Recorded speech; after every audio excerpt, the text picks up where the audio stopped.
The Book of Genesis chapter 4 verse 1 to 26, Tagalog version.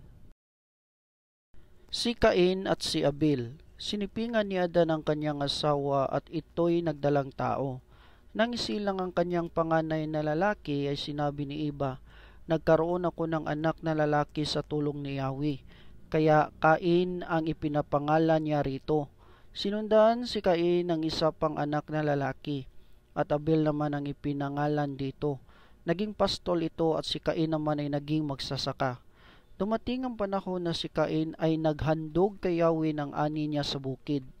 Kinuha naman ni Abel ang isa sa mga panganay ng kanyang kawan. Pinatay niya ito at inihandog ang pinakamainam na bahagi. Si Yahweh ay nasiyahan kay Abel at sa kanyang handog. Ngunit hindi niya kinalugdan si Cain at ang handog nito. Dahil dito, hindi mailarawan ang mukha ni Cain sa tindi ng galit. Kaya't sinabi ni Yahweh, "Anong ikinagagalit mo, Cain? Bakit ganyan ang mukha mo?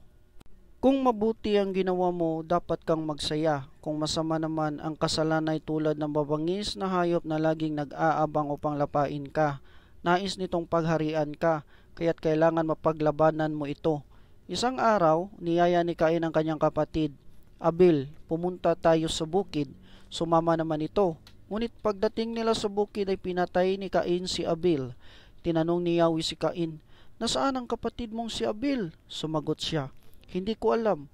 "Bakit? Ako ba'y tagapag-alaga ng aking kapatid?"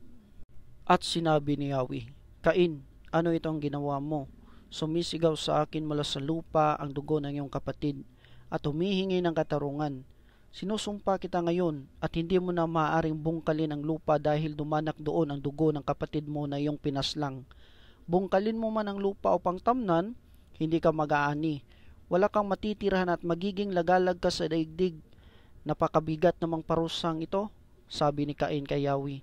"Ngayong pinapalayas mo ako sa lupaing ito upang malayo sa iyong paningin at maglagalag sa daigdig, papatayin ako ng sinumang makakakita sa akin."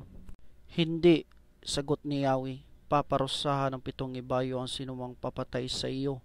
Kaya't nilagyan ni Yahweh ng palatandaan si Cain upang maging babala sa sinuman na ito'y hindi dapat patayin. Iniwan ni Cain si Yahweh at tumira siya sa lupain ng Nod, isang lugar sa silangan ng Eden. Sinipingan ni Cain ang kanyang asawa. Nagdalang tao ito at magkaanak ng isang lalaki na pinangalan ng Enoch. Pagkatapos, nagtayo si Cain ng isang lungsod at ito'y tinawag na Enoch bilang alaala sa kanyang anak.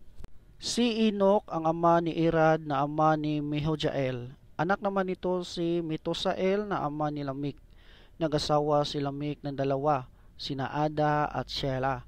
Naging anak ni Ada si Jabal, ang ninuno ng mga nagpapastol ng mga baka at ng mga tumitira sa tolda.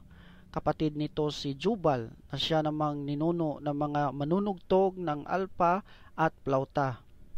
Naging anak naman ni Shelah si Tubal-Cain na ninuno ng lahat ng panday ng mga kagamitang tanso at bakal.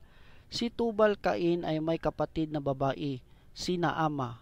Sinabi ni Lamech sa 2 niyang asawa, "Dinggin ninyo itong aking sasabihin, Ada at Shelah, mga asawa kong giliw. May pinatay akong isang kabataan, sapagkat ako'y kanyang sinugatan. Kung saktan si Cain, ang parusang gawad sa kagawa nito'y 7 patong agad. Ngunit kapag ako ang siyang sinaktan, 77 patong ang kaparusahan." Muling sinipingan ni Adan ang kanyang asawa, at ito'y nanganak ng isa pang lalaki. Sinabi ng ina, "Binigyan ako ng Diyos ng kapalit ni Abel na pinatay ni Cain," at ito'y tinawag niyang Set. Si Set ang ama ni Enos. Noon nagsimulang tumawag sa pangalan ni Yahweh ang mga tao sa kanilang pagsamba.